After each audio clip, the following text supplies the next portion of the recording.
Bonjour tout le monde, aujourd'hui je me lance un défi de mémorisation. Pour mémoriser quelque chose de façon efficace, il faut absolument passer par 4 étapes. Premièrement, il faut porter attention. Ensuite, il faut enregistrer, consolider et terminer par récupérer l'information. Le défi que je me suis lancé, apprendre 100 capitales de pays d'ici 3 semaines, puis m'évaluer. Je vais utiliser les méthodes qui sont validées par la science pour mieux mémoriser, pour 50 des capitales de pays. J'offre mon corps à la science! Ben, juste mon cerveau, c'est correct? Puis juste pour 3 semaines. Et je vais étudier dernière minute pour les 50 autres. Ensuite, je vais évaluer mon apprentissage et comparer les deux résultats. La première étape pour bien mémoriser, c'est de porter attention, pour pouvoir entrer les informations dans ce qu'on appelle la mémoire de travail. La mémoire de travail, on peut comparer ça à un bocal dans lequel on fait simplement entrer les informations sans les traiter. Donc, en portant attention, on est capable d'entrer ces informations-là dans le bocal et de refermer le bocal.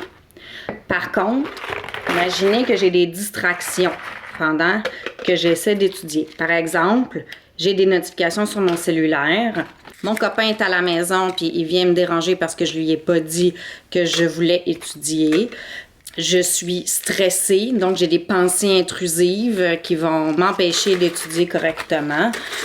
Ou encore, j'écoute de la musique. Quoi? Je peux pas étudier en écoutant de la musique? Mon cerveau est en train d'enregistrer de l'information concernant la musique autour et pas des connaissances que je veux acquérir.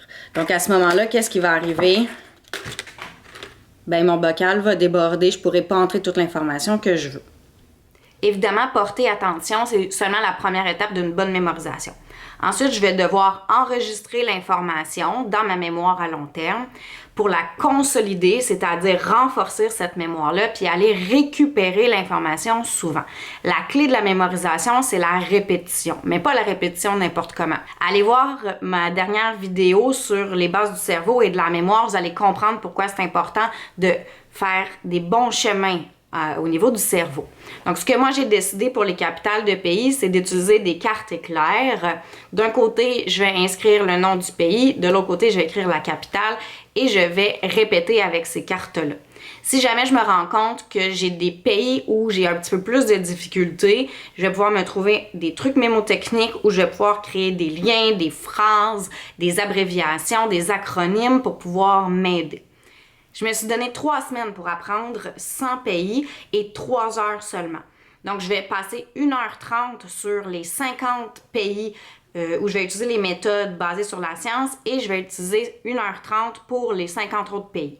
Donc, pour ceux où j'utilise des bonnes méthodes, j'ai décidé de faire 6 séances d'études. La première semaine, je vais faire 3 séances rapprochées. La deuxième semaine, je vais faire 2 séances un petit peu plus éloignées. Puis la dernière semaine, je vais faire une seule séance, toute de 15 minutes.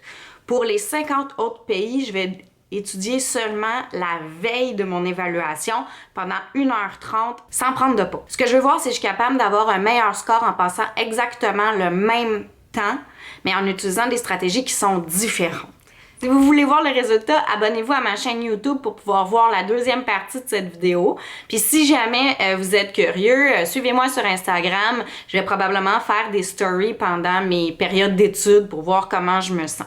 Donc là-dessus, je vous souhaite une bonne journée, puis j'espère que vous avez appris des trucs de mémorisation que vous allez pouvoir utiliser dans les examens qui s'en viennent. Bye bye!